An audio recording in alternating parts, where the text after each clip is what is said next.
So here's an interesting thing. We are now at an inflection point.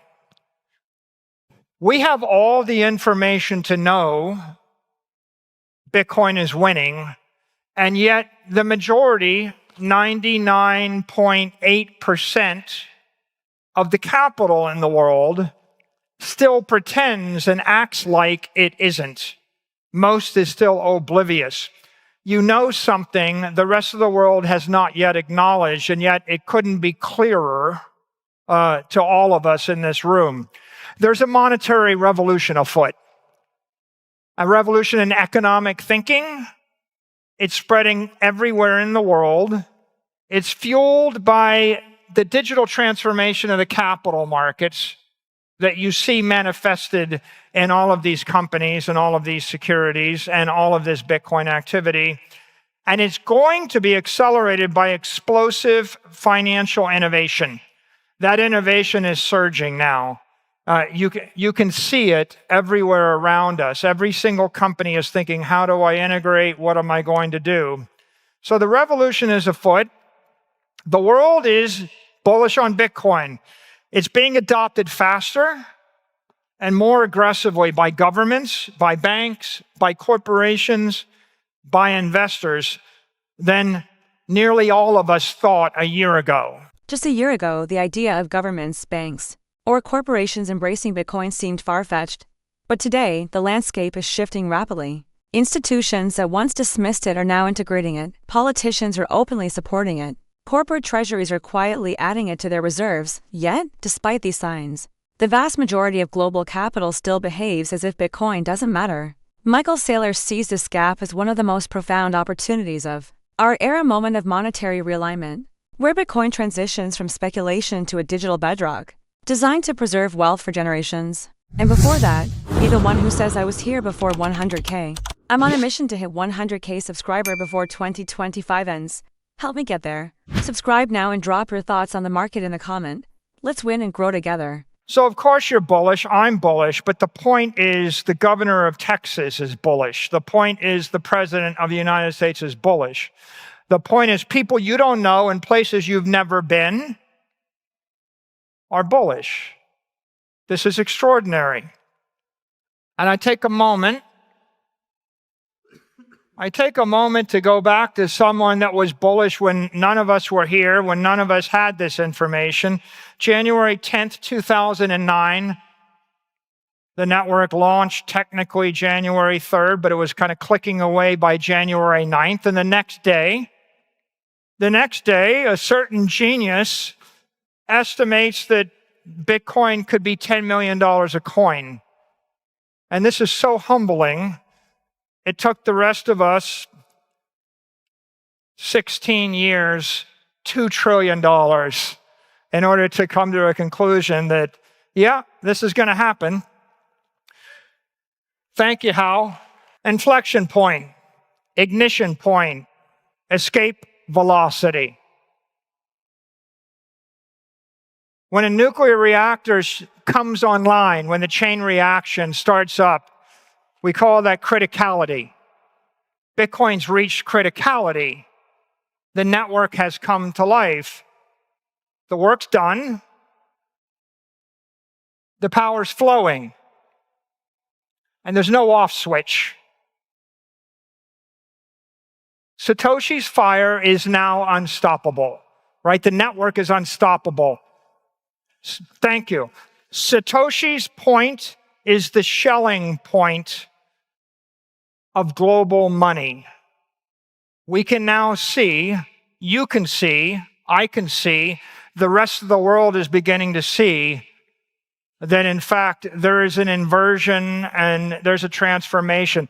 This network doesn't need me anymore. This network doesn't need anyone anymore. It's going to continue to grow, and no one can stop it.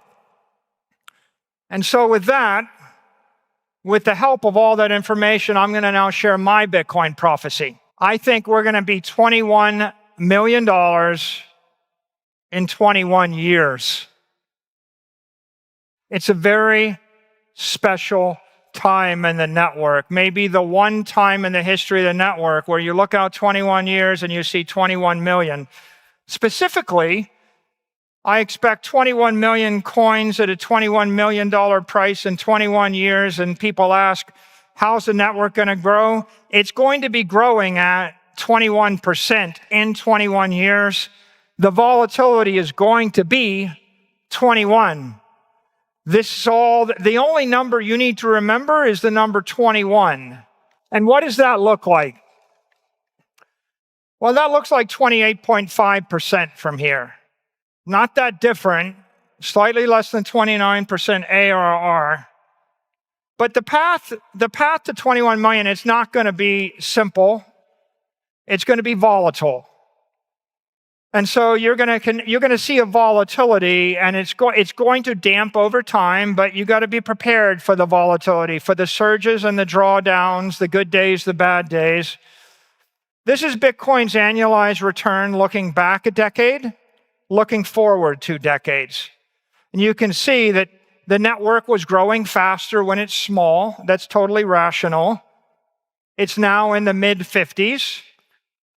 What do I expect? I expect it will continue to grow exponentially, but as it approaches hundreds of trillions of dollars, it will decelerate to the point where it's growing about 21% a year. Now, how does that compare to the S&P? It'll be growing faster. In 20 years, it's still going to be the best idea.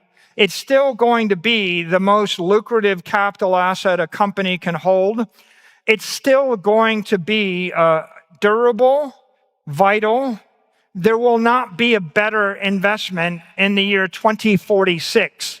And I think it's very important to understand that Bitcoin's trending toward the performance of the best capital assets in the world, in the conventional world, which are like, Mag 7 digital monopolies mixed into an index. It's trending toward it, but it will never reach it. And it will never perform at that level because it's always going to be better. It's always going to be more useful. It's always going to be less risky. It's always going to have the counterparty risk of a company stripped away. There's never going to be a CEO to subpoena. There's never going to be a labor force. There's never going to be the challenge of a supply chain. It's never going to have a tariff on it. It's going to be pure digital energy, pure economic energy. By then, it will be moving at the speed of light on layer 2s, on layer 3s. It'll be moving 10 million times a second. It'll be trading between billions and billions of nodes and billions of other nodes. There's going to be nothing else to compete with it. It will be the most valuable thing, performing the best. You're not going to want to sell it in 21 years. You're just going to wish that you had acquired more of it. Michael Saylor envisions a future where, in just 21 years, all 21 million Bitcoins are in circulation, each valued at $21 million. That trajectory would require an average annual growth rate of about 28.5% from today. Ambitious, yes, but not unprecedented. Bitcoin has already weathered over a decade of volatility, regulatory pushback, and skepticism, all while outperforming every major asset class. Saylor believes that by 2046, Bitcoin won't just be a top performer, it could become the ultimate benchmark for value. Unlike traditional assets, Bitcoin has no CEO, no centralized control, and no jurisdictional limits if it continues on this path. It may evolve into the standard against which all other investments are measured. At that point, selling might not even be a consideration, only regret over not having acquired more. And here's the volatility. Looking back, volatility. Okay, it's 80, 90 vol, 100 vol. Today, it's the mid-50s, the mid-40s. What do I expect? Well, this is kind of very straightforward. The volatility is going to also dampen as the asset class grows, as the structure matures, as the options markets come on, when the banks embrace Bitcoin and they'll give you a loan, the volatility will damp. When it's fully banked, when it's fully optioned, when the mainstream investors are invested in it, the volatility will damp. But the volatility of the S&P is the VIX, it's 16.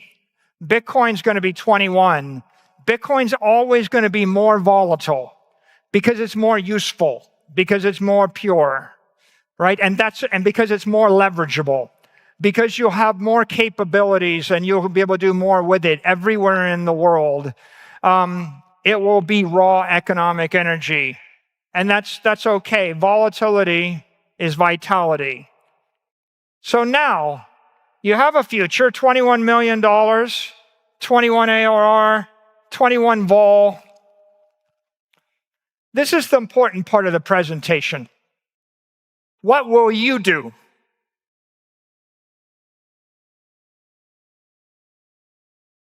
First of all, you have a 21-year head start. You know something 99.8% of the capital in the world does not yet know, right? You know that this thing is unstoppable. You know that everybody needs it, and very few people understand it. That's the most valuable information in the world. If I told you Bitcoin was going to 21 million tomorrow, that's not useful. It's too late.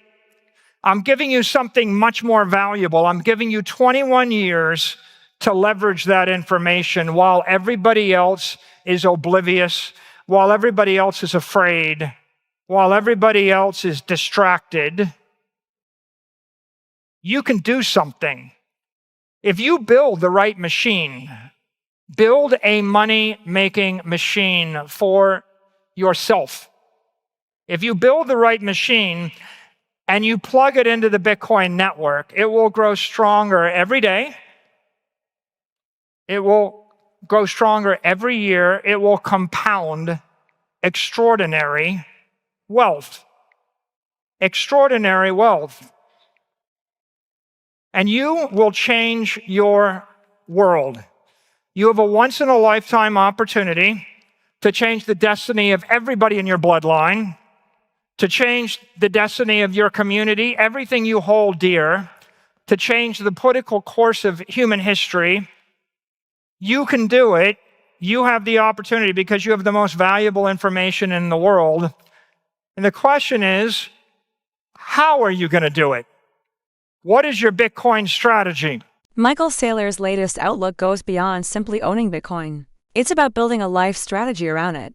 With the majority of global capital still sitting on the sidelines, he sees a rare narrowing window where early adopters can secure long-term advantages before Bitcoin becomes fully integrated into the global financial system. His approach is rooted in clarity, disciplined saving, strategic leverage, and a multi-decade time horizon that might include dollar cost averaging, tapping into structured loans, or scaling exposure through innovative financial tools. But the objective remains the same: accumulate while it's still undervalued. In Saylor's view, conviction is the most valuable form of capital in the world today, and those who hold it now, before Bitcoin reaches full institutional saturation, stand to shape not only their financial future but the future of those around them. Click this video to see what happens next.